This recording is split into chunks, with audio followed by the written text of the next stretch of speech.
Bonsoir à tous. Je suis particulièrement heureux de vous accueillir à cette soirée du Collège des Bernardins qui, de façon très heureuse et peut-être trop inhabituelle, est coproduite par les entretiens de Valpré avec François et les jeunes mécènes du Collège des Bernardins. Et donc, François a un pied de chaque côté ce soir, hein, puisqu'il est à la fois responsable des entretiens de Valpré et membre du conseil d'administration du collège. Donc ça ne vous étonnera pas que nous nous retrouvions ce soir dans cette formation. Les jeunes mécènes, je dis ça surtout pour ceux qui viennent pour les entretiens de Valpré, les jeunes mécènes du Collège des Bernardins, c'est une structure qui a été fondée dès la création du collège et qui marque l'intérêt des jeunes professionnels pour tout ce qui se passe au collège. Et je ne saurais jamais assez les remercier de ce qu'ils font, de leur engagement financier qui est lourd pour des jeunes ménages et de leur engagement personnel puisqu'ils participent à une bonne dizaine d'activités dans l'année, dont à peu près la moitié sont des activités du collège auxquelles ils s'adonnent comme ce soir. Voilà, le mécénat, vous savez, au collège, c'est très important, puisque le mécénat finance à peu près 60% de l'activité du collège. C'est à la fois très important sur le plan financier, mais c'est également très important sur l'enracinement du collège dans le corps social, parce que le mécénat a ses règles qui lui sont propres, et ça nous oblige à constamment venir représenter les projets du collège à ceux qui le supportent. Et il y a donc une forme de cercle vertueux à faire ce travail. Je me réjouis particulièrement ce soir des thèmes que vous avez choisis et que je ne vais pas différer par une introduction longue, rassurez-vous, mais qui sont vraiment en ligne avec le travail du collège. Notamment d'abord l'écologie, qui, vous le savez, pour les années qui viennent, va devenir le fil rouge du travail du collège par, j'allais dire, un approfondissement multidisciplinaire sur le texte du pape François, Laudato Si. Et l'entreprise, qui fait l'objet de multiples soins au sein du collège, notamment dans le département de recherche qui lui a été consacré depuis 8 ans, avec un travail très assidu en lien avec l'École des mines de Paris et Paris 10 Nanterre, et qui a produit 2 grands travaux, l'un sur l'actionnariat, à la suite du travail sur la financiarisation de la société et les conséquences néfastes qui sont liées aux excès de la financiarisation. Et ensuite, et ce sujet va faire un lien direct avec ce qu'on va voir ce soir, la nouvelle responsabilité de l'entreprise dans le corps social. Ce travail a été mené de façon très scientifique et il a nourri les meilleurs esprits, puisque je pense qu'on peut dire maintenant très clairement que le rapport produit par Madame Notat et Monsieur Sénal est très largement inspiré des travaux qui ont été développés dans ce collège et qui, d'après ce que je comprends, vont être poursuivis ce soir par des approches convergentes et particulièrement ancrées dans la vie, ce dont je me réjouis. François, je te laisse tout de suite la parole. Merci Bertrand. En te remerciant d'avoir animé cette proposition qui, je pense, est tout à fait en ligne avec ce qui se passe ici. Merci beaucoup Bertrand.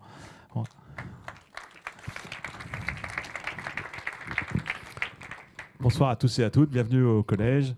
Alors Bertrand, il est très modeste. En fait, vous pouvez considérer que la fondation apporte en gros la moitié des recettes de cette maison.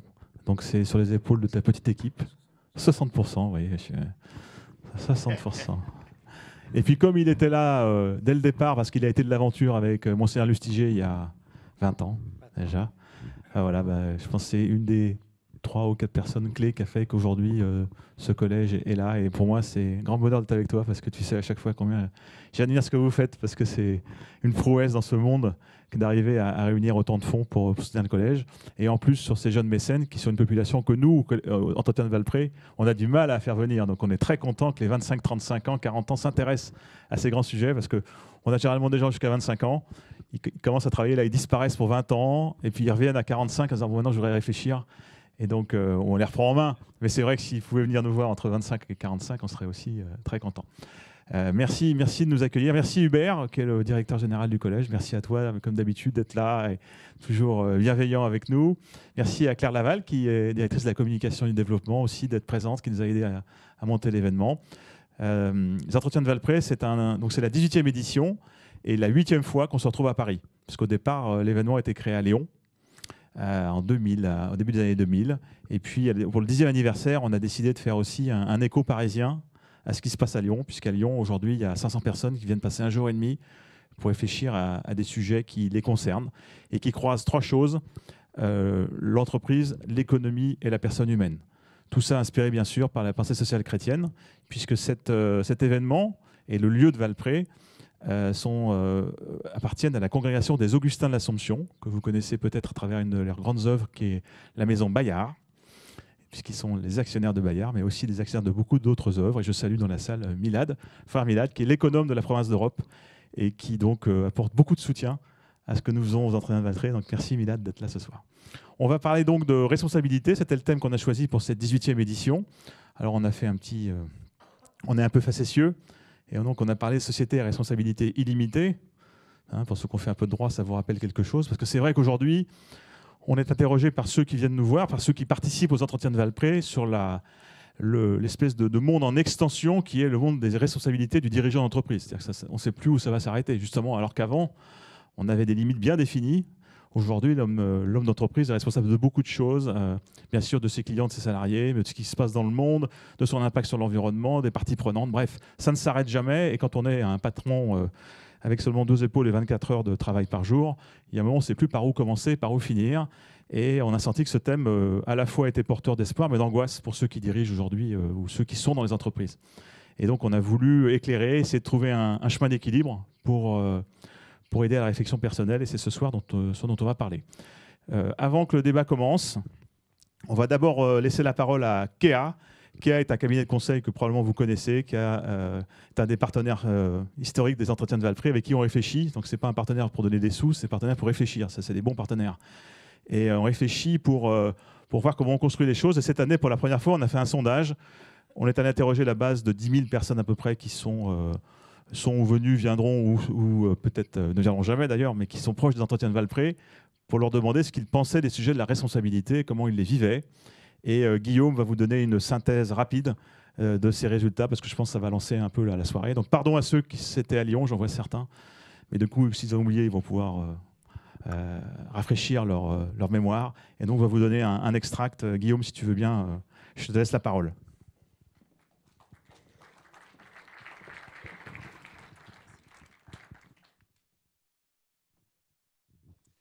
Bonsoir à tous.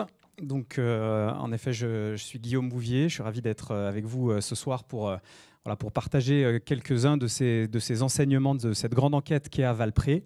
Je pense qu'elle est assez originale à 2 titres. C'est qu'elle est, premièrement, c'est la première fois que dans le cadre des Entretiens de Valpré, on interroge, comme tu disais François, la base des amis de Valpré pour les interpeller et leur demander leur avis sur le thème qui est traité lors de ces journées, donc à la fois à Lyon et puis ici à Paris.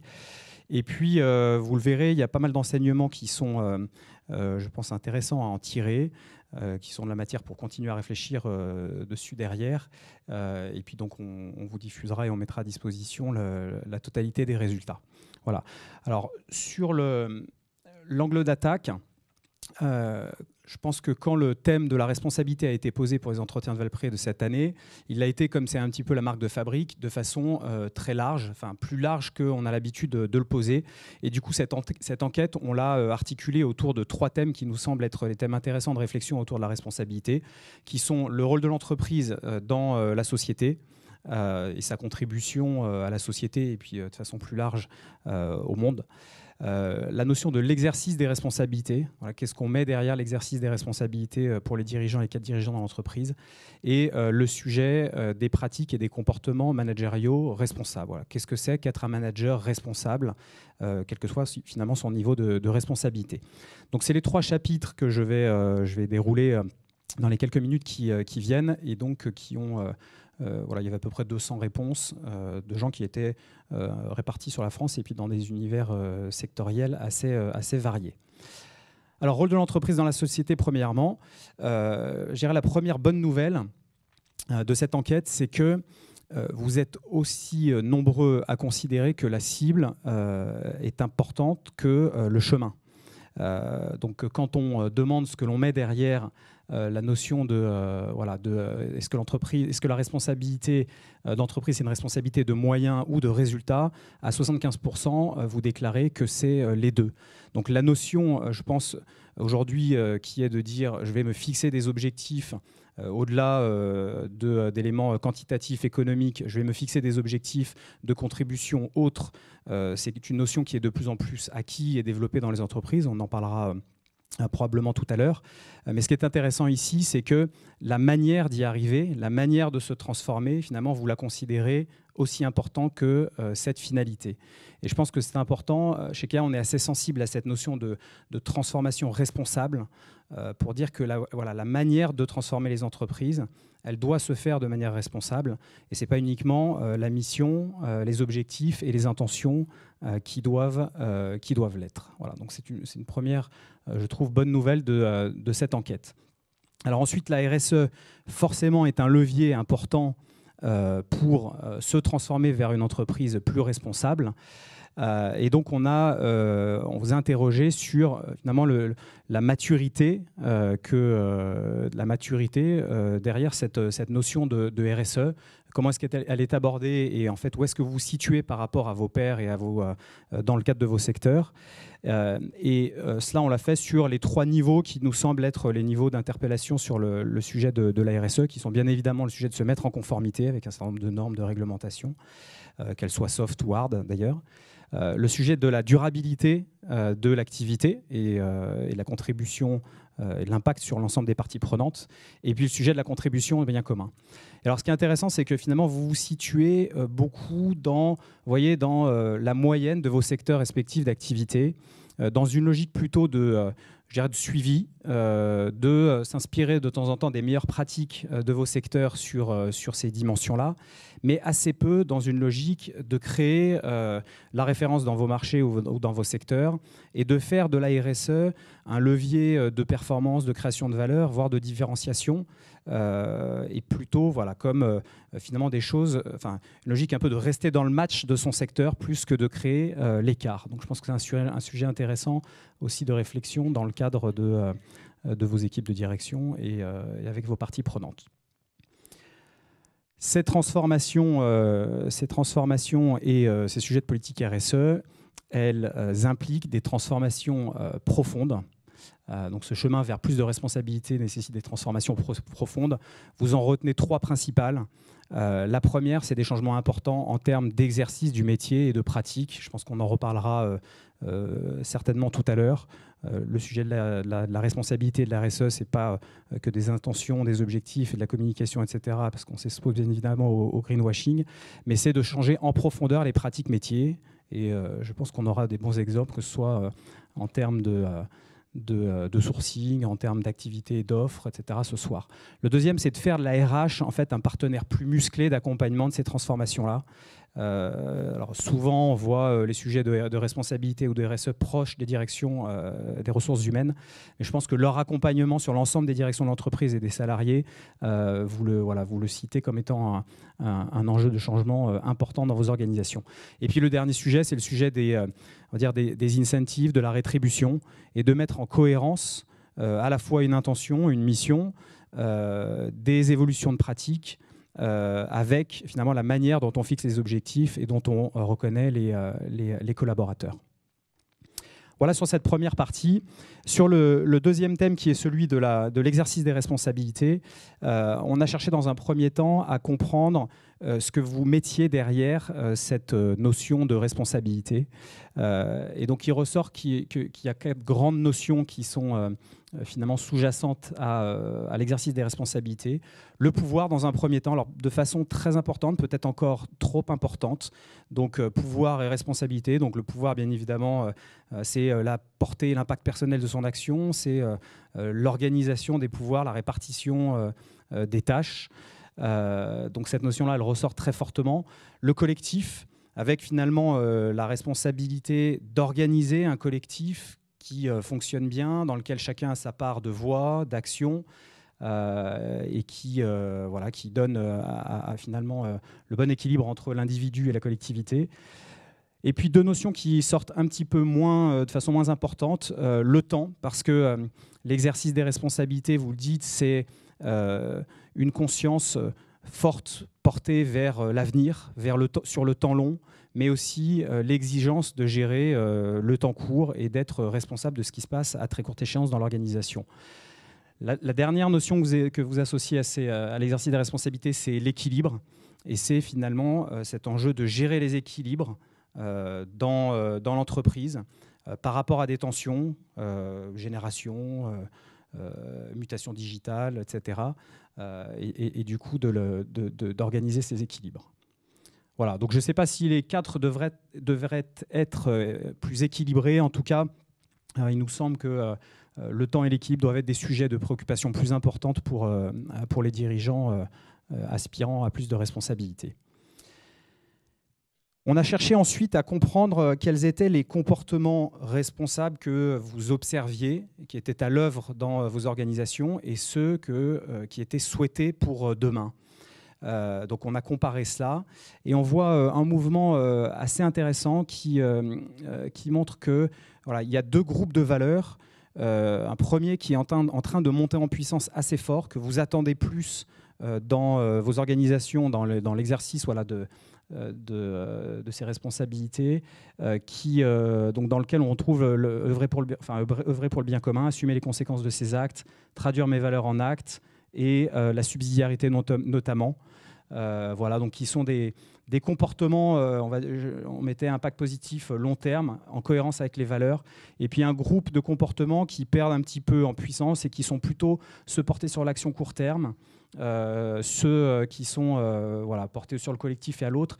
Mais je pense que ce changement de paradigme en tout cas sur ce qu'on peut voir là, sur œuvrer au bien commun et sur les sujets de cohérence, ça nous semble être des changements importants en termes de culture d'entreprise à anticiper, à travailler dans les années à venir, et en termes de relation à l'autre. Voilà. Donc on est moins sur le passage à l'action court terme et plus sur la préparation d'impact à moyen et à long terme.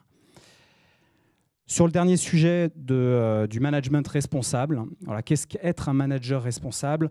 On a dans un premier temps dressé le portrait robot de ce que vous imaginez être le manager responsable, ce que vous souhaitez être un manager responsable. Et ce que l'on en retire, c'est que finalement, ce manager responsable, c'est plus le manager héros, leader, qui assume, qui porte ses convictions avec une dose de prudence et qui tracte en fait beaucoup. Ce que vous exprimez, c'est que le manager responsable que vous souhaitez être demain et que vous souhaitez avoir dans vos équipes, c'est plutôt, alors je ne sais pas si l'image du jardinier est la bonne, mais c'est plutôt quelqu'un qui va créer les conditions du développement de la responsabilité au sein de ses équipes et dans son entreprise, avec cette idée de penser au bien commun, d'inspirer plus que de l'idée, de faire confiance, d'écouter, d'être ouvert et surtout d'être exemplaire. Et je reviens sur cette notion de cohérence qui, je pense, est importante par rapport à ce que je viens d'évoquer. Voilà. Donc un changement aussi important en termes de comportement et de culture managériale. Ces changements, ils sont à l'œuvre. Déjà, vous êtes plus de quasiment 80% à dire que vous intégrez déjà dans vos décisions, dans vos projets, la dimension RSE. Donc, je trouve très important. 50% à plus assumer à l'externe et en interne, et à intégrer de nouveaux éléments d'évaluation au niveau de vos équipes. Par contre, on voit que la transformation consistant à avoir des objectifs chiffrés, et à rendre plus compte en fait, sur ce thème-là reste quand même devant. Voilà, donc il y a il y a un certain nombre de sujets liés à ça qui restent à travailler. Voilà, pour terminer, le dernier point consistait à identifier un peu les freins et les leviers par rapport à ces enjeux de transformer vos organisations vers des entreprises plus responsables. Alors la bonne nouvelle, c'est que vous voyez, et les salariés se voient comme étant les principaux moteurs et les principaux leviers pour accélérer la montée en responsabilité des entreprises. Je trouve que c'est un point extrêmement positif à l'heure où vous êtes nombreux à chercher des leviers d'engagement et de contribution de vos équipes. Il y a un ventre mou, un peu je ne sais pas si c'est les hésitants là, dans la stratégie des alliés, mais qui sont identifiés comme étant ni des leviers ni des freins. On était particulièrement surpris de voir le COMEX en fait, dans ce groupe-là, ou les CODIR. Peut-être parce que ce sujet, il est encore très incarné et porté par le DG ou le PDG en tant que tel, et que cette problématique-là n'est pas encore suffisamment une problématique d'équipe de direction ou de direction générale au sens large. Voilà, donc c'est peut-être un sujet de réflexion, dire voilà, comment est-ce qu'on en fait un sujet d'équipe de direction, voire sur une première ligne managériale. Bon, les freins plutôt au niveau des marchés financiers de l'État, vous en direz peut-être quelques mots tout à l'heure. Je pense qu'il est important là-dessus, c'est probablement d'avoir en tête que monter en responsabilité, c'est un projet inclusif. Il faut le voir comme un projet inclusif à la fois en interne sur l'ensemble des parties prenantes et puis avec voilà, des sous-traitants, les syndicats potentiellement, les fournisseurs, et que ce n'est pas un projet qui laisse sur le bord de la route une de ces parties prenantes. Voilà, du coup, il y a une stratégie, je pense, de pédagogie et d'embarquement de ces acteurs-là qu'il faut bien travailler. Voilà, pour conclure peut-être... je pense que ce qu'on voit un peu à travers cette enquête et puis ce qu'on verra dans les minutes qui viennent aussi à travers les témoignages, c'est qu'on est face à un changement de paradigme assez important quand même dans le monde des affaires. En tout cas, c'est ce qu'on observe depuis quelques années au travers de ces sujets-là. Un nouvel âge de l'entreprise probablement qui est en train de se dessiner, celui d'une entreprise plus responsable, plus... voilà, contributrice au bien commun, à la biosphère, à la société, plus bienveillante envers ses collaborateurs. Alors, ce n'est pas un chemin facile, comme on vient de le voir. Il y a des transformations profondes et surtout beaucoup de cohérence à mettre en place. Mais c'est, je trouve, enthousiasmant, porteur de beaucoup d'espoir dans un monde des affaires, de temps en temps en recherche de sens. Donc je trouve qu'il y a beaucoup d'éléments positifs à voir dans tout ça. Voilà. Donc si je peux peut-être faire un vœu en ce début d'année, ce serait celui que vous puissiez tous vous engager sur ce chemin d'entreprise plus responsable, de monter en puissance de ces thématiques de responsabilité dans vos organisations et de croître en responsabilité. Voilà. Merci beaucoup. Bonsoir à toutes et à tous. Nous allons donc rentrer maintenant dans le vif du sujet avec ce titre un peu provocateur, « Société à responsabilité illimitée, les entreprises peuvent-elles sauver la planète ?» Alors, vaste programme, me direz-vous. Les Français et l'entreprise, c'est un rapport un peu ambigu. Ça a longtemps été « je t'aime, moi non plus ». Et puis, c'est quand même en train de changer. Hein. Il y a une tendance globale à l'amélioration de l'image de l'entreprise, en partie par l'intermédiaire de personnalités comme nos intervenants que je vais vous présenter un peu plus tard. Voilà, des personnes qui essayent de donner un sens à l'entreprise, de lui donner un visage humain, un visage responsable. Voilà, une entreprise qui cherche autre chose que le seul profit.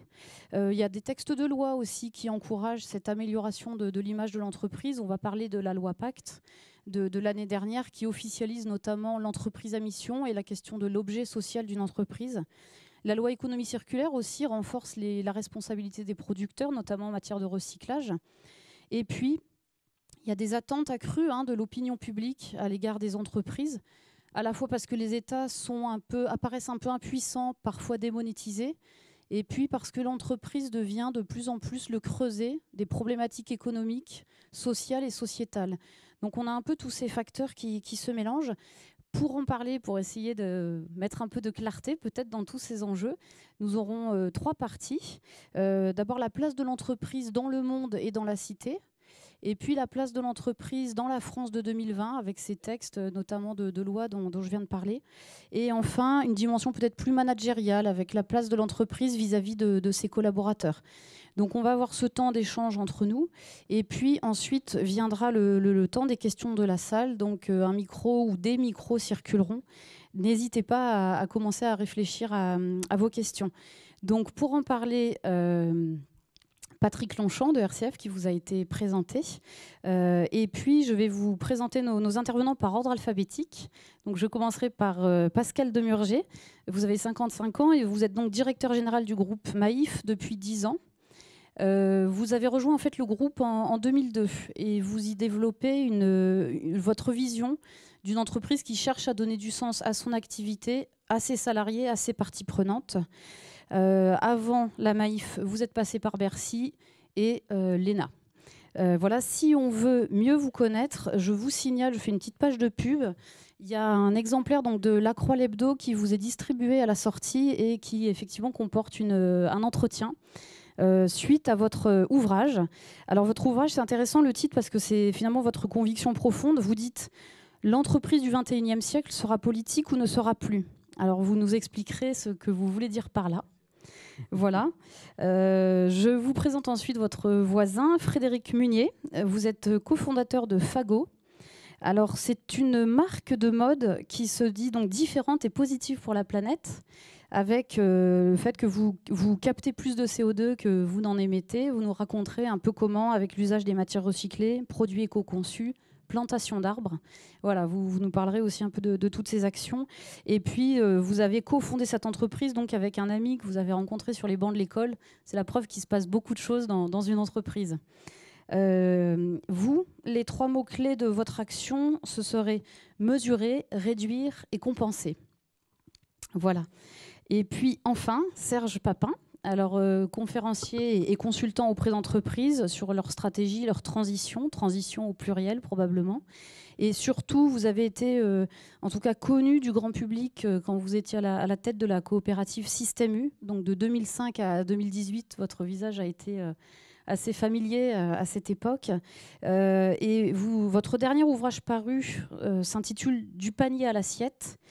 Et ça traduit bien votre conviction de ce lien entre alimentation, santé et environnement. Une réflexion assez intégrale là aussi. Et vous, votre conviction, c'est qu'une entreprise doit avoir une raison d'être, mais aussi offrir une raison d'y être et une raison d'y venir. Voilà, vaste programme, je confirme. Alors nous allons pouvoir rentrer donc dans notre premier thème sur l'entreprise dans le monde et dans la cité. On est parti pour 15 minutes. On est parti pour 15 minutes justement sur cette question. Quelle est la place finalement de l'entreprise aujourd'hui dans le monde et dans la cité? Alors la question que l'on aborde ce soir, c'est est-ce que l'entreprise peut sauver la planète? Et quand on regarde un petit peu aujourd'hui les conférences pour le climat de l'ONU, qui sont des belles réunions, mais où finalement il n'y a pas vraiment de production de résultats, des COP qui depuis la COP 21 n'ont pas produit grand-chose, quelle place selon vous, alors prenez vos micros bien évidemment, quelle place selon vous prend l'entreprise aujourd'hui dans le monde et quelle est sa place et quelle est... avant de parler de la raison d'être des entreprises, quelle est la raison d'être d'une entreprise au sens avec un grand E majuscule? Qui commence? Pascal. Volontiers, bonsoir à tous. Moi, je suis très interpellé par la manière dont vous posez la question. Est-ce qu'une entreprise peut sauver le monde? Déjà, en soi, cette manière de poser la question est une révolution en soi. Il y a quelques années seulement, jamais on n'aurait posé cette question. On se serait éventuellement interrogé sur la question de savoir si c'est la vocation d'une entreprise de contribuer au bien commun, finalement. Mais jusqu'à présent, la représentation très générale que l'on se fait de l'entreprise, c'est que l'entreprise n'a pas d'autre finalité qu'elle-même. L'entreprise, elle est là pour sa croissance, elle est là pour sa rentabilité, elle est là pour essayer de perdurer, de croître et d'embellir. Elle a en elle-même sa propre finalité. Et c'est très nouveau que l'on commence à s'interroger sur Mais au fond, est-ce que ce modèle, cette conception de l'entreprise, n'ayant comme finalité qu'elle-même, est-ce que cette conception n'est pas complètement dépassée? Cette vision libérale, hein, c'est clairement la vision de Friedman de l'école de Chicago, mais qui a profondément imprégné les esprits. Est-ce qu'elle n'est pas dépassée? Et en effet, on commence à se poser la question de la contribution de l'entreprise, en faisant le double constat. Hein, d'abord, le constat de la profondeur et de l'urgence des problèmes à régler, que ce soit les problèmes sociaux, que ce soit les problèmes environnementaux, bien sûr, problèmes d'ailleurs à la survenance desquels l'entreprise a très largement contribué quand même, hein, et l'économie en général. Et puis, face à la profondeur et à l'urgence de ces problèmes, en effet, le sentiment de plus en plus, parfois un peu injuste, parfois un peu excessif, mais en tout cas le sentiment de plus en plus répandu que les pouvoirs publics à eux seuls n'auront pas les moyens, pour différentes raisons, de faire face, pour des raisons à la fois budgétaires, pour des raisons géographiques, pour des raisons politiques évidemment. Et donc de plus en plus, en effet, une partie importante de l'opinion publique se tourne vers l'entreprise et se pose cette question-là. À tel point, en tout cas moi c'est ma conviction, à tel point qu'aujourd'hui un dirigeant d'entreprise qui ne se poserait pas pour sa propre entreprise cette question de sa contribution, cette question de sa contribution, serait quand même bien aventureux. Et je pense qu'il y aurait un vrai risque aujourd'hui pour une entreprise de ne pas se poser cette question, parce que demain, les clients, les salariés, les épargnants se détourneront très largement, je crois, des entreprises qui n'ont pas des pratiques un peu plus vertueuses. Frédéric Minier, quand vous créez Fago, vous avez cette idée déjà de sauver la planète, de sauver le monde, parce que la création de Fago est vraiment centrée sur cet objet, c'est dire on peut produire quelque chose et en même temps on peut apporter un mieux-être, un mieux-vivre à notre planète et à notre environnement. Alors, pour remettre dans le contexte, moi je crée Fago il y a 10 ans, j'avais 22 ans, j'étais sur les bancs de l'école et j'avais aucune notion du monde de l'entreprise. Et je pense que plus on est jeune, plus on est vierge de préjugés et de la manière dont on voit le monde. Et je pense que c'est encore plus vrai sur les générations qui vont nous suivre, qui nous suivent déjà et qui vont nous suivre. La manière de voir le monde, elle est complètement neuve. Et nous, on était déjà préoccupés par ces problématiques. Et on se disait déjà comment on va pouvoir construire comme ça. En fait, ça devenait déjà un fondamental. Et du coup, maintenant, petit à petit, quand on crée, quand on développe, on essaie de construire de mieux en mieux, parce qu'on est dans un éternel escalier de progrès. Et je pense, et moi je suis très très positif dans cette manière d'aborder les choses, on est dans un monde qui bouge, c'est génial ce qui se passe, c'est une vraie révolution. Et petit à petit, marche après marche, on peut continuer à progresser et on n'a jamais fini de progresser. Et pour vous, Serge Papin, l'entreprise peut sauver la planète, doit sauver la planète, c'est sa raison d'être à l'entreprise ou pas? Oui, je crois que c'est à la fois le problème et la solution. Et de toute façon, c'est comme le disait Pascal, c'est une question de leadership. Je pense que tout projet économique est le reflet d'une époque. Hein. Moi qui ai un peu de recul, si on prend dans les années 80, le rapport à la consommation, par exemple, était une recherche c'est un marqueur. Hein. Je consomme, donc je suis. Hein. Voilà. Alors que maintenant, on est dans une autre conscience que cela. Je me rappelle d'ailleurs, ça me fait penser à ce bouquin que sort Comte Sponville dans les années 80 qui s'appelle « Le capitalisme est-il moral ?»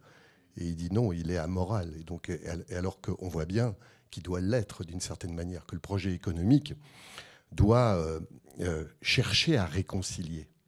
Hein, alors qu'il était plutôt dans le rapport de force. Et l'entreprise de demain, celle à laquelle vous faisiez référence aussi, Pascal, c'est une entreprise qui réconcilie avec la planète, hein, alors qu'avant, elle était dans le rapport de force, qui réconcilie, donc ça, c'est sa raison d'être, qui réconcilie aussi avec ses collaborateurs, la raison d'y être, donc le sens, et donc qui va réconcilier à partir de ces valeurs-là aussi avec les clients. Et je crois en effet qu'il n'y aura pas de leadership possible si on ne va pas sur ces terrains-là. Hein. Donc ça, c'est une question aussi, je dirais, qu'on soit convaincu ou qu'il y ait une dose de cynisme. De toute façon, on n'a pas le choix. Il faut y aller.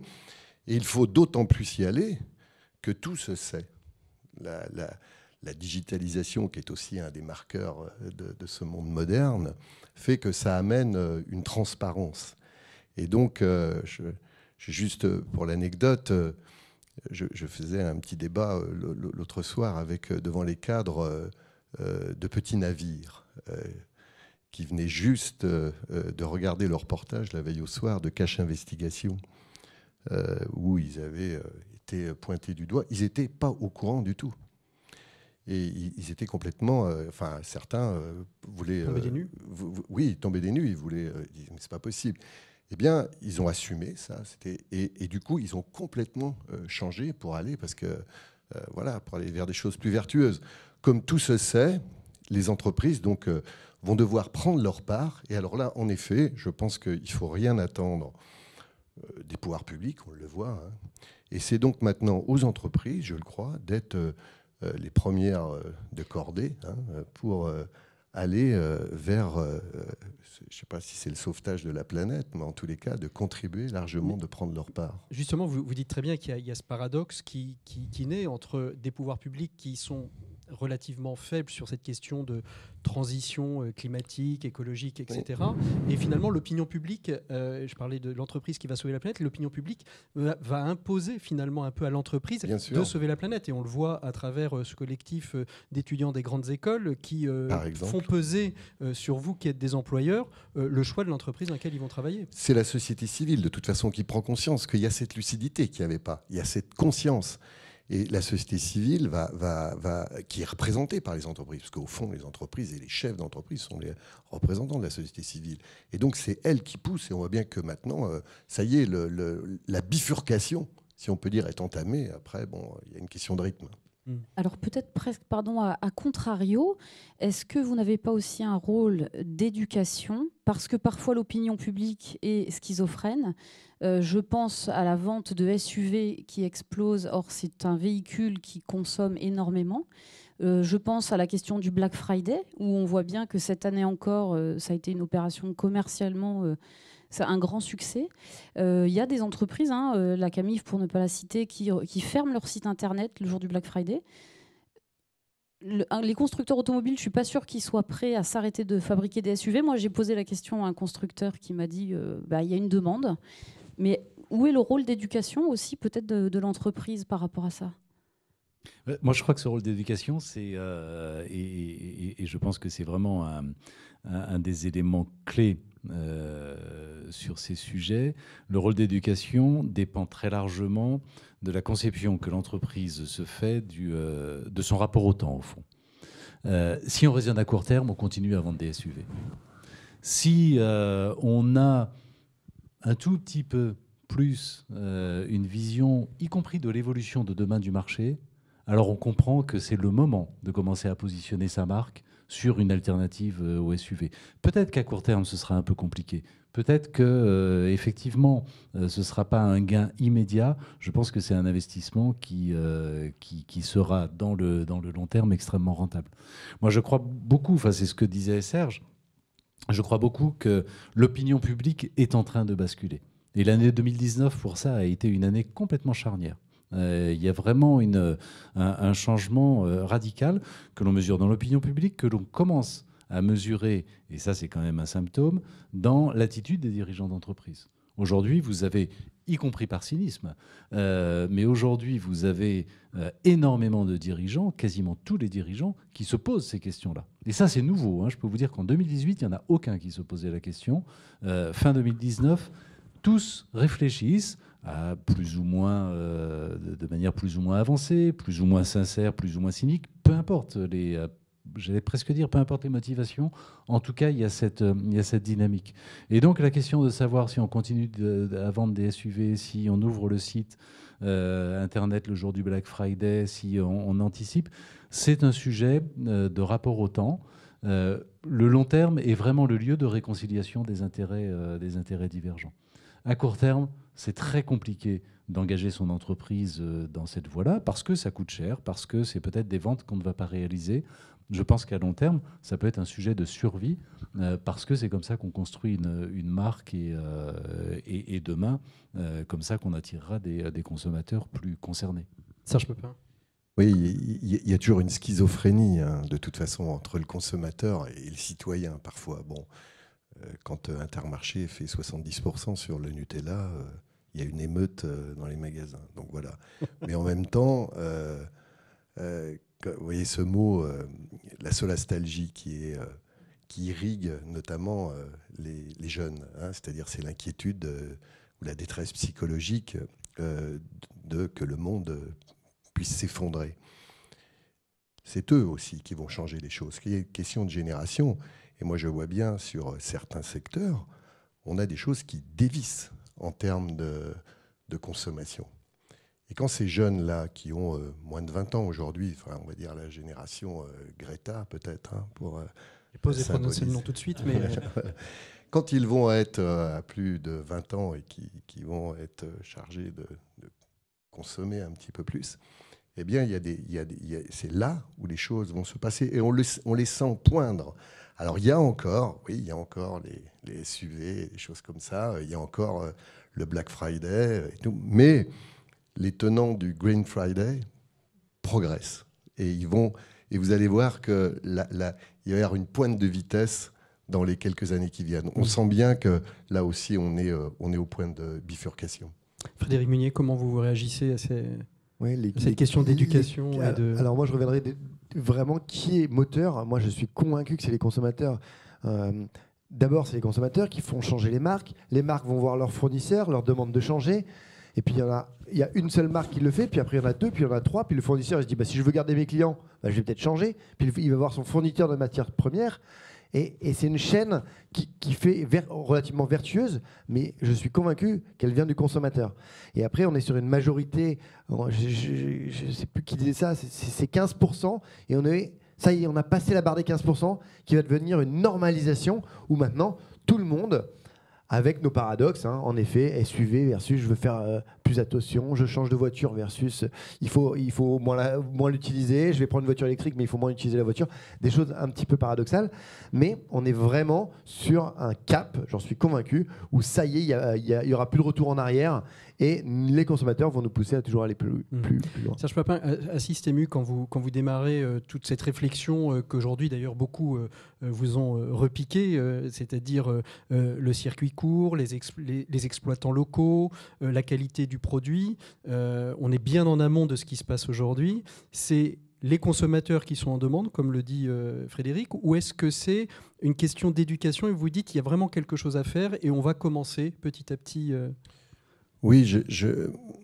moi dans les années 2000, n'ayant pas fait de grandes études, on ne m'a pas appris de méthode, donc j'ai essayé modestement de ressentir la société. C'était ma modeste valeur ajoutée. Et je me souviens que Lacroix m'avait demandé avec Jean-Marie Pelt de faire un ouvrage qui s'appelait « Consommer moins, consommer mieux ».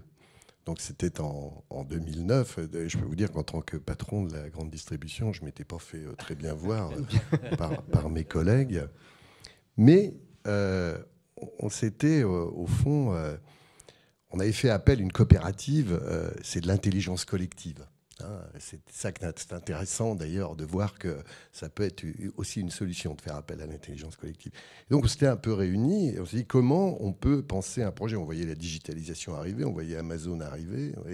Comment nous là-dedans, on va pouvoir choisir notre terrain de jeu et comment on va pouvoir construire une image aussi raccord avec l'époque, parce qu'on n'était pas leader sur les prix, on n'avait pas la puissance, etc.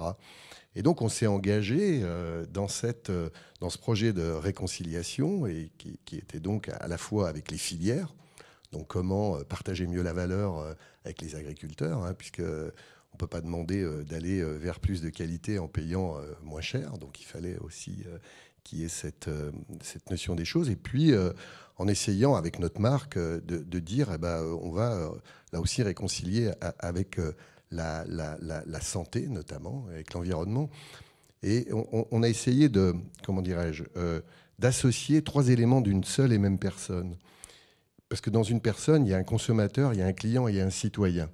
Et là, on s'est dit comment on peut agir sur les 3 éléments de cette personne. Donc le consommateur, c'est le produit que je veux, le client, c'est le magasin où je vais, et le citoyen, c'est le pays où je vis. Et on s'est dit, le produit, il faut qu'il soit respectueux des filières de la santé. Donc on a débarrassé tous les produits de ce qu'on a appelé les substances controversées. Donc on a fait une grosse enquête, on a enlevé les premiers, le parabène, le bisphénol, les phtalates, le dioxyne de titane, l'aspartame, etc. Il y en a 90, donc on a fait une grosse démarche là-dessus. Le client, lui, il va dans un magasin, donc on a essayé de mieux former, parce qu'on trouvait qu'il y avait autant de modernité dans la présence d'un bon boucher que dans la dernière technologie. Et puis, le citoyen, on s'est dit, il faut conjuguer le projet d'intérêt général, donc l'engagement pour la planète. Et c'est ça qui nous a permis de construire une forme de leadership et d'aller vers une résilience à ce moment-là. Donc on a trouvé notre voie comme ça. On peut peut-être avancer un peu parce qu'on est tous passionnés, donc on vous écoute. Peut-être pour, maintenant qu'on a un peu planté le décor, parler plus spécifiquement de l'entreprise dans la France de 2020 et de ce cadre réglementaire. Est-ce que ça vous aide un peu plus ? Est-ce que finalement, cette entreprise à mission, l'objet social de l'entreprise qui figure dans la loi, c'est une manière de consacrer les intuitions dont vous nous avez parlé les uns les autres ? Est-ce que ça peut entraîner un mouvement plus large ? Pascal Demurger, on va commencer par vous parce que c'est vraiment vous portez ça depuis une dizaine d'années. En préparant, vous disiez qu'en fait finalement l'entreprise à mission, j'ai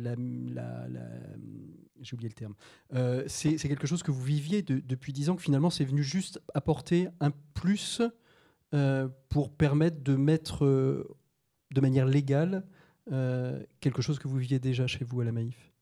Oui, alors on est sûrement un petit peu les monsieur journal d'entreprise à mission, oui, sans doute un peu. Donc entreprise à mission, je ne sais pas si tout le monde est familier du terme, un petit sondage que on peut peut-être repréciser. Donc c'est une loi récente, la loi Pacte, qui a été adoptée, promulguée au mois de mai 2019, et qui propose un nouveau statut de société à mission. Enfin, c'est pas tout à fait un statut d'ailleurs, mais peu importe les termes, et qui permet aux entreprises qui le souhaitent donc de devenir société à mission. Et pour ça, elles doivent faire 4 choses. D'abord, inscrire une raison d'être dans leur statut. Et ça, c'est important, cette notion de raison d'être, parce que la raison d'être, c'est autre chose que simplement l'objet social. C'est pas seulement je suis là pour vendre de l'assurance et pour faire des bénéfices, mais j'ai une raison d'être, c'est un rapport au monde, c'est une place dans la société, c'est un rôle dans la société. Ensuite, pour devenir société à mission, il faut fixer dans les statuts, puis ensuite, évidemment, les décliner de manière annuelle ou pluriannuelle, mais fixer dans les statuts des objectifs d'impact, d'impact sur l'environnement, d'impact sur la société, d'impact pour l'ensemble de ses parties prenantes, ses collaborateurs, ses clients, etc. Troisième condition, il faut créer en interne un comité de mission qui devient vraiment un organe proche de la gouvernance, on va dire, composé à la fois de personnes internes à l'entreprise, mais également de personnalités externes, et qui vient vérifier la réalité de la poursuite des objectifs qui ont été fixés dans les statuts et qui établit un rapport annuel. Et puis, quatrième obligation, c'est désigner ce qu'on appelle un OTI, un organisme tiers indépendant, donc complètement extérieur à l'entreprise. Ça peut être un cabinet d'audit, ça peut être une association spécialisée, genre, vous savez, les cabinets comme Vigéo ou que sais-je, qui va venir annuellement auditer l'entreprise et la réalité, en effet, de la poursuite et de l'atteinte des objectifs. Et si jamais on n'atteint pas les objectifs que l'on s'est fixés, il y a éventuellement une procédure juridictionnelle qui peut être mise en œuvre pour retirer la qualité de société à mission de l'entreprise qui n'aurait pas respecté les objectifs qu'elle avait pris. Donc on voit que c'est quand même relativement engageant. Ça, évidemment, donc tout ça cette loi a été votée sur la base, en effet, des travaux de Nicole Notat et de Jean-Dominique Sénard, qui ont publié un rapport il y a un petit peu plus d'1 an maintenant sur le sujet. 2 ans, pardon. Donc cette loi a une grande vertu, c'est qu'elle donne de la visibilité pour celles des entreprises qui souhaitent s'engager.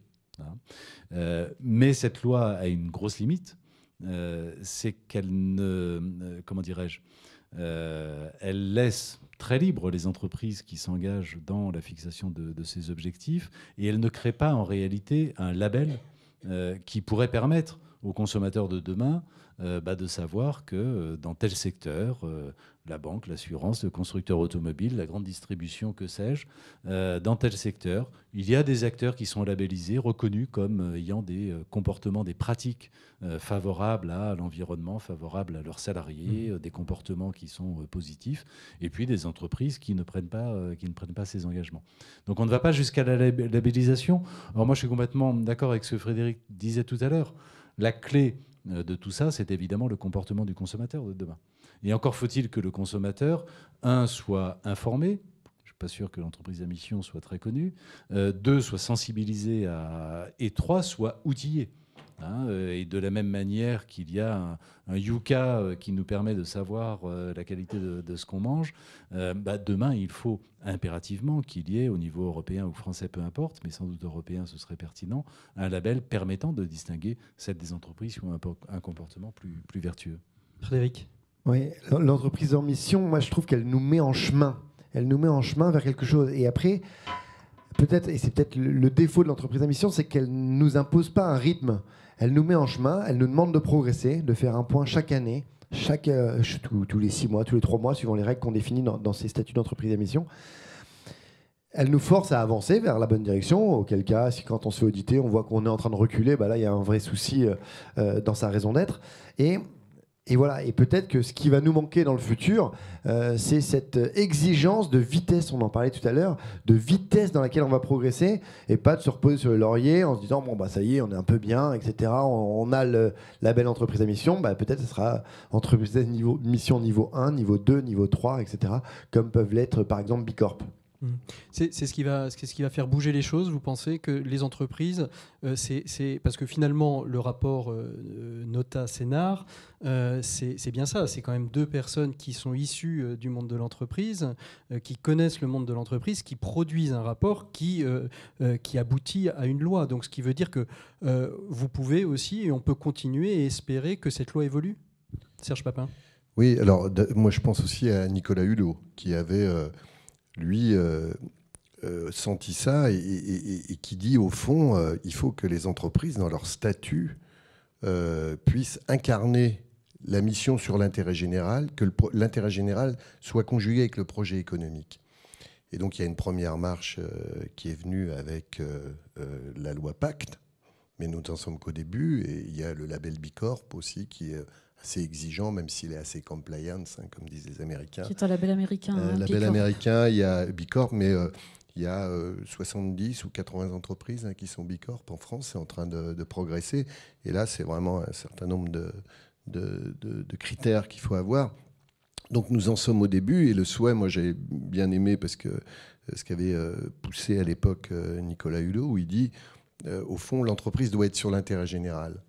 Et on voit bien que la mission, elle est là. C'est ce que vous évoquiez en début de conversation, Pascal. L'entreprise d'aujourd'hui, de demain, devra être aussi sur le projet d'intérêt général et pas que sur le projet économique. Et donc c'est bien, on voit que ça correspond, parce qu'au fond, la loi ne fait que d'être le reflet, là aussi, de la société. Et on voit que c'est le début, mais nous en sommes, à mon avis, qu'au début. Alors, je voulais rebondir sur court terme, long terme, et puis sur le terme d'entreprise, parce que finalement, entreprise, il y a beaucoup de statuts possibles. Est-ce qu'il y a finalement des entreprises qui, par leur structure, ont plus de facilité à articuler court terme, long terme ? Voilà. Est-ce que c'est la même chose d'être une entreprise du CAC 40 ? Alors, ma question est volontairement un peu naïve, mais comment on peut se débrouiller ? Est-ce qu'il faut changer aussi le capitalisme ? Est-ce que la loi devrait encourager aussi certaines structures juridiques plus que d'autres ?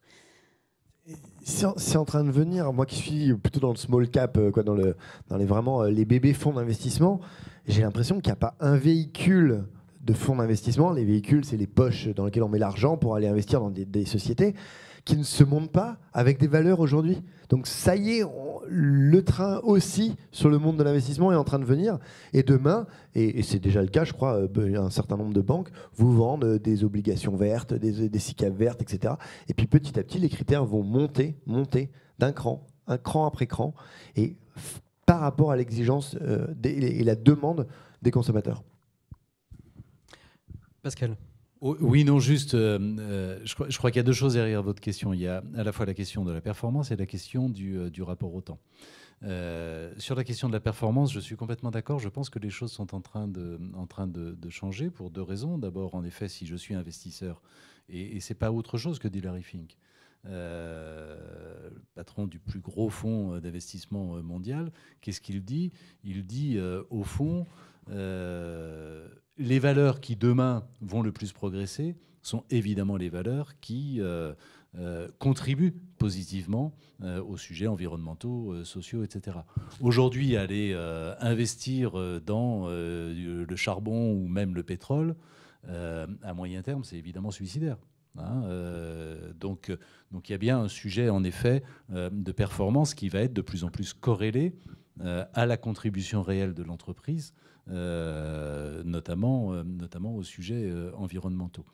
Par ailleurs, à partir du moment où on se dit, où on est convaincu, et pour ce qui me concerne, j'en ai fait un sujet véritablement stratégique et même de pérennité de l'entreprise que je dirige, à partir du moment où on est convaincu que ce sujet de l'engagement est une source de performance et de pérennité, alors oui, même dans des entreprises du CAC 40, on a intérêt à basculer, en tout cas à se poser la question.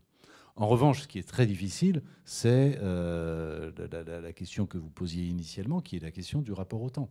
Aujourd'hui, un actionnaire dans une entreprise cotée, il attend des résultats immédiats. C'est au trimestre, au mieux au semestre, mais en tout cas, l'horizon de temps est extrêmement court.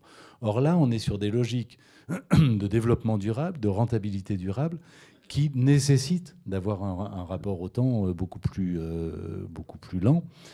Et donc, en effet, il y a des formes juridiques d'entreprise qui, de manière plus naturelle, permettent d'avoir cette relation au temps, c'est clair. Et est-ce que la loi, je vous laisse rebondir, mais est-ce que la loi pourrait orienter des choses ? Certaines sociétés ont décidé, y compris du CAC 40, alors pas dans le CAC, mais certaines sociétés disent je ne publierai plus de comptes trimestriels, mais uniquement annuels ou semestriels, ce qui détend un peu la pression. Serge Papin ? Oui, alors il y a ces entreprises américaines quand même qui se sont prononcées pour un capitalisme plus engagé et plus partageur. D'ailleurs, ça pourrait être un thème de réflexion du Collège des Bernardins, comme il l'a été, semble-t-il, pour la loi Pacte. Moi, je crois que si on voulait arriver à ce que, justement, toute l'entreprise collabore, il faudra bien à un moment que le capitalisme soit plus partageur qu'il ne l'est aujourd'hui. Et il faudrait sans doute réfléchir à ce que des actions soient disponibles pour les collaborateurs, pour ce qu'on pourrait appeler le corps social. Mais il faudrait peut-être réfléchir à une catégorie d'actions qui serait non spéculative, par exemple. Et c'est à ce moment-là que si toutes les forces vives de l'entreprise peuvent contribuer, qu'on aura des visions beaucoup plus à long terme, puisque ça amènerait à la fois un partage des résultats, et ce qui serait tout à fait légitime, et puis en même temps une réflexion, du coup, beaucoup plus pluriannuelle des choses, parce qu'il n'y aurait pas, y compris pour les collaborateurs, l'idée de vouloir aussi à court terme chercher d'autres, partir ailleurs, où puisque l'herbe serait verte aussi ici. Donc c'est une réflexion qu'il faudrait avoir, parce que finalement tout est lié. Maintenant, tout est corrélé. Tout est lié. Alors, justement. merci de faire la transition vers notre troisième thème, l'entreprise et ses collaborateurs. Tout est lié. On a parlé de Laudato Si tout à l'heure. C'est bien cette question de l'écologie intégrale. Donc, qu'est-ce qui se passe dans la vie de l'entreprise? Voilà, on peut partir sur ces sujets. Moi, je serais peut-être intéressée de vous entendre sur la question qui a été évoquée aussi dans la présentation là, de l'étude tout à l'heure, sur le sens que l'entreprise recherche dans son activité, mais aussi avec ses salariés et ses parties prenantes. Qui se lance?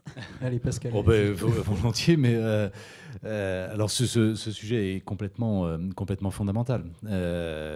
Effectivement, aujourd'hui, quand on dirige une communauté humaine, quelle que soit d'ailleurs sa nature, mais en particulier quand on dirige une entreprise, évidemment, on ne peut plus avoir la même représentation du monde qu'autrefois. On ne peut pas simplement considérer que l'homme au travail vient vendre une force de travail contre une rémunération. C'est un tout petit peu court.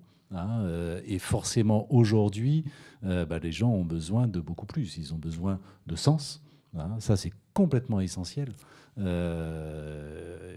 Et en particulier, c'est très vrai chez les plus jeunes générations, mais je crois que c'est vrai d'une manière générale. Les gens ont besoin de savoir à quoi ils contribuent, quel est le sens de leur travail quotidien, de leur contribution, etc. Ils ont clairement besoin de ressentir très fortement une confiance à travers la délégation qu'on va leur accorder, à travers les marges de manœuvre qu'on va leur laisser. Aujourd'hui, on ne peut plus accepter simplement d'exécuter un process. Mais on est bien là pour trouver des solutions à des problèmes qui se posent et qui doivent être réglés au plus près de l'endroit où il se pose. Et puis je crois que les gens, par ailleurs, et pour moi c'est le troisième ingrédient indispensable, cherchent dans la communauté humaine que constitue d'abord, avant toute chose, une entreprise, cherchent des interactions positives, cherchent une attention à la fois de leurs collègues, de leur hiérarchie, une attention de l'entreprise elle-même, cherchent une forme de bienveillance. Et je pense que le temps est relativement fini, ou en tout cas est en train de se terminer, où l'on considérait que on va générer infiniment plus de motivation et donc obtenir infiniment plus d'engagement par la compétition entre les gens, l'individualisme et la concurrence entre les collaborateurs. Moi je crois, et alors là, pardon, mais c'est pas seulement je crois, c'est je constate de manière empirique qu'en faisant basculer dans son entreprise le style managérial, en faisant reposer le management non pas sur le couple habituel command and control, mais en le faisant reposer sur la confiance et l'envie, on génère à la fois, on crée un véritable épanouissement chez ses collaborateurs et on génère une dynamique qui est absolument prodigieuse, franchement, et qui est étonnante. Enfin, je pourrais vous citer des exemples complètement incroyables, à la fois des exemples quantitatifs. On a mis en place, pour ce qui nous concerne, il y a 5 ans, c'est très daté, ce style managérial. On a obtenu très rapidement 25% d'absentéisme en moins, par exemple. Ce qui est quand même un symbole. Et puis, je pourrais vous citer 1000 exemples de comportements individuels ou collectifs qui ont complètement basculé. Il n'y a encore pas très longtemps, je croisais une dame que je ne connaissais pas dans un couloir au siège, qui m'interpelle, qui me dit « Monsieur Demerger, désolé de vous embêter, mais je voulais juste vous dire, ça fait plusieurs mois que je devrais être parti à la retraite. Finalement, j'ai renoncé parce que je voulais voir ça. Parce que ce qui est en train de se passer est tellement incroyable que je voulais le voir et je voulais y contribuer. » Donc oui, on peut faire des choses assez étonnantes. Comment ça se concrétise chez Faguo, justement, cette relation avec les collaborateurs, sachant que vous êtes une entreprise naissante, même si ça fait 10 ans que vous œuvrez dans le domaine de la basket. Mais comment ça se concrétise avec, on va dire, une jeune génération ?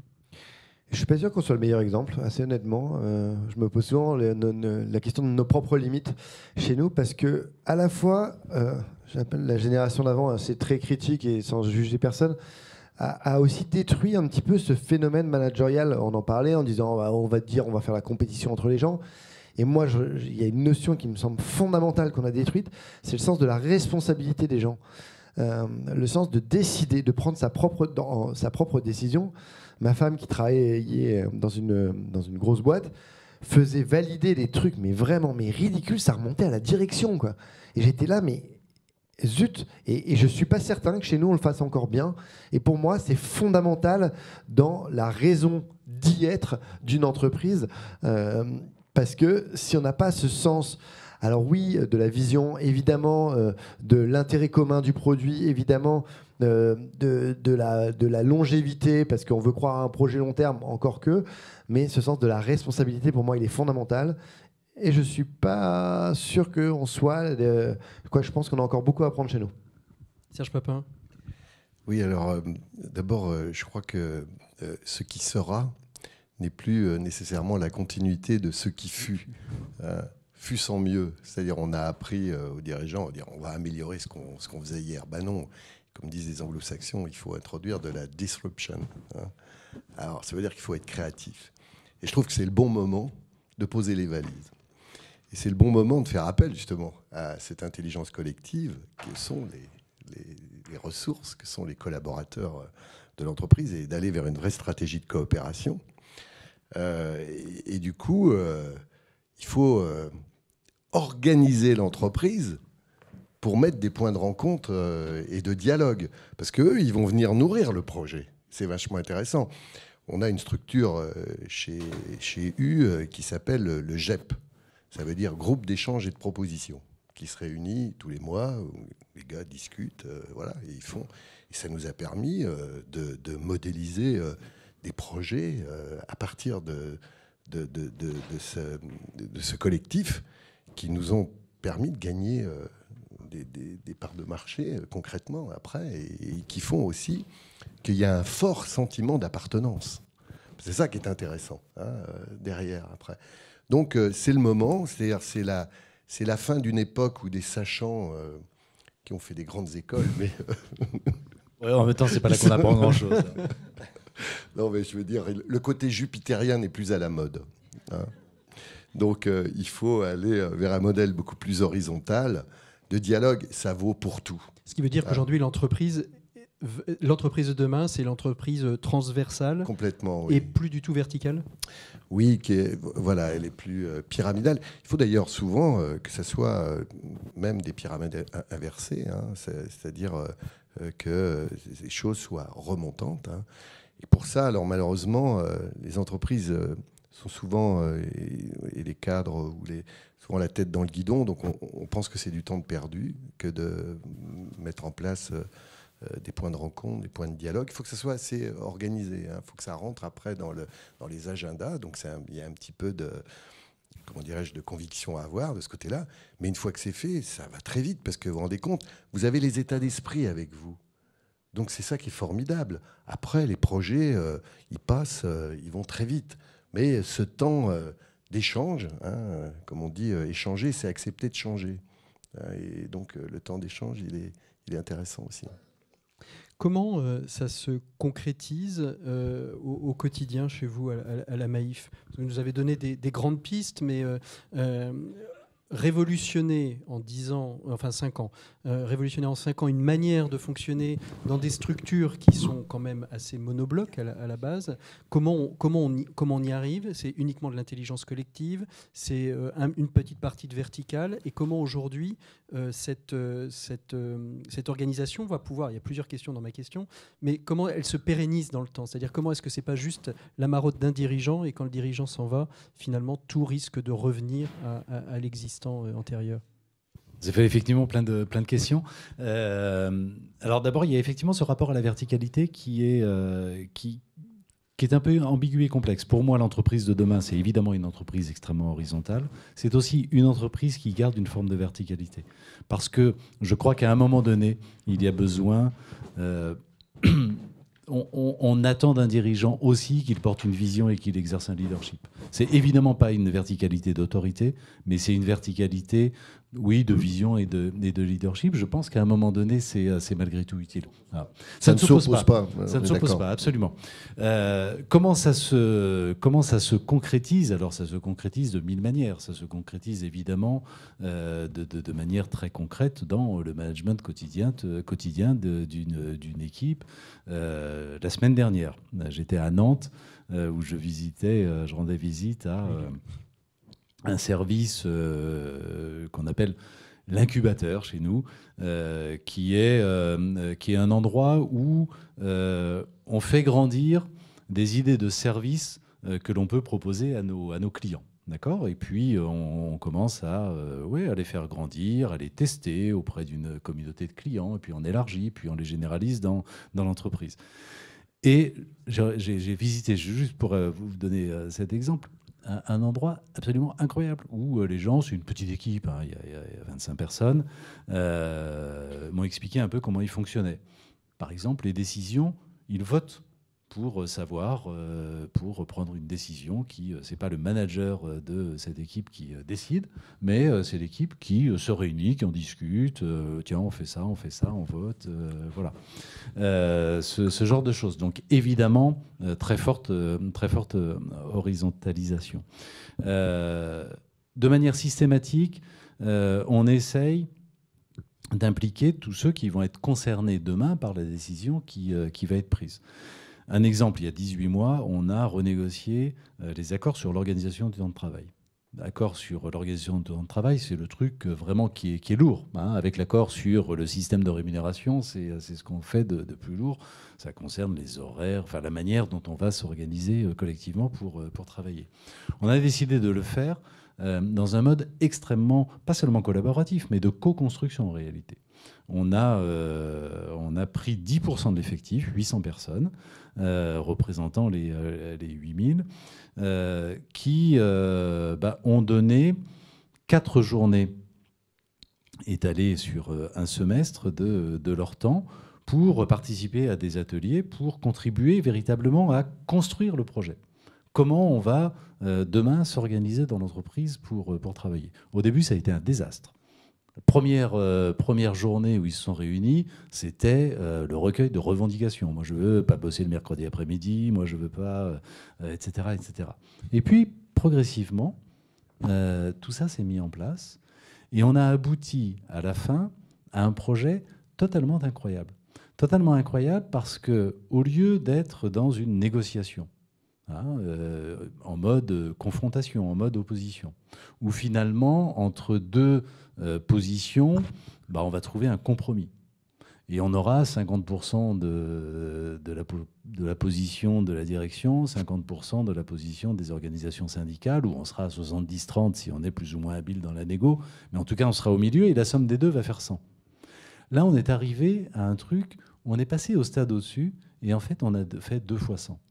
2 fois 100, ça veut dire quoi? Ça veut dire, par exemple, qu'on a signé un accord dans lequel les syndicats, derrière on a négocié avec les syndicats évidemment, sur la base de cette co-construction, les syndicats ont signé sans aucun problème une annualisation du temps de travail, une extension des horaires d'ouverture, une ouverture des agences qui n'était pas le cas le samedi. En revanche, on a signé des trucs super intelligents sur, alors des trucs relativement banals désormais, comme le télétravail, etc., mais des trucs super intelligents, comme par exemple l'auto-positionnement. Ça n'est pas l'entreprise qui me dit quand je viens bosser. L'entreprise dit combien il faut de personnes sur le pont à tel moment pour prendre en charge le service. Et moi, je dis, voilà, je voudrais bien ne pas bosser jeudi matin parce que je dois emmener mon gamin chez le médecin. Et collectivement, tout le monde fait part de ses souhaits et on essaye de s'organiser pour qu'il y ait le nombre de personnes et de compétences suffisantes dans l'entreprise. Serge, vous pourriez pas appeler Édouard Philippe, là? Ouais. Ah, mais je peux vous raconter un truc extraordinaire avec la CGT. C'est la question du bon sens. Hein. Je peux vous raconter un truc extraordinaire avec le leader de la CGT de la Maïf qui est venu me voir il y a déjà quelques mois. Et qui m'a dit écoutez, M. Desmurger, on a vachement discuté au sein de la section. On a pas mal discuté entre nous, on n'était pas d'accord, puis finalement, on est arrivé à se mettre d'accord. Et ce qu'on pense, c'est les choses suivantes. D'abord, on a le sentiment que vous êtes sincère. Deuxièmement, on pense que la direction dans laquelle vous emmenez l'entreprise, ça va dans le bon sens. Du coup, ça n'a pas été facile, mais finalement, on s'est mis d'accord et on s'est dit, on va vous aider. Et il rajoute, et ça c'est extraordinaire, et pourtant, on a bien conscience que si jamais vous allez au bout, nous, on ne sert plus à rien. C'est incroyable. Serge, je voulais réagir et puis on va peut-être laisser aussi la parole à la salle pour clore, parce qu'on a nous posé des questions, mais peut-être qu'ils sont frustrés de questions qu'on n'aurait pas posées, donc ce sera à vous de les poser.